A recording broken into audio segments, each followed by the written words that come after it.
Praise the Lord everyone, good morning. Today Jesus told me fellowship word of God. சங்கீதம் 138 அதிகாரம் 8 கர்த்தர் எனக்காக யாவையும் செய்து முடிப்பார். கர்த்தாவே உமது கிருபை என்றும் உள்ளது. உமது கரத்தின் கிரியைகளை நிகழ விடாதிருப்பீராக. கர்த்தருடைய நாமத்துக்கு மகிமை உண்டாவதாக. இந்த காலை வேளையில் கூட இந்த சத்தத்தை கேட்டுக்கொண்டிருக்கிற தேவனுடைய பிள்ளைகளை கர்த்தர் இந்த நாளில் உங்களை பார்த்து சொல்கிறார். கர்த்தர் உங்களுக்காக யாவையும் செய்து முடிக்கிற தேவனாக இருக்கிறார். இந்த நாளில் உங்களுக்கு துக்கத்தோடு இருக்கீங்களா? இந்த நாளில் காணப்படுகிற உங்கள் துக்க நாட்கள் முடிந்து போக போகிறது.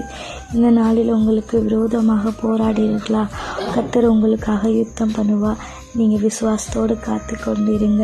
அடுத்ததாக கர்த்தர் உங்களுக்கு முன்பாக போவார். ஏன்னா கர்த்தர் உங்களுக்காக யாவையும் செய்து முடிப்பார் இல்லையா? ஏற்ற நேரத்தில் உங்களுக்காக எல்லாவற்றையும் செய்து முடிக்க அவர் வல்லமை உள்ள தேவன். நீங்கள் எந்த ஒரு காரியத்தை குறித்தும் கலங்காதீங்க, சோர்ந்து போகாதீங்க. கர்த்தர் இந்த நாளில் உங்களுக்காக யாவையும் செய்து முடிக்கிற தேவனாக இருக்கிறார். அவருடைய கிருபை என்றும் உள்ளது. அவருடைய கரம் உங்கள் மேலே இருக்குது.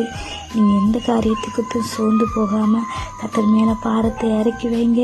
கர்த்தர் உங்களை ஆதரித்து உங்களை வழிநடத்தி காப்பாராக. ஆமென். God bless you.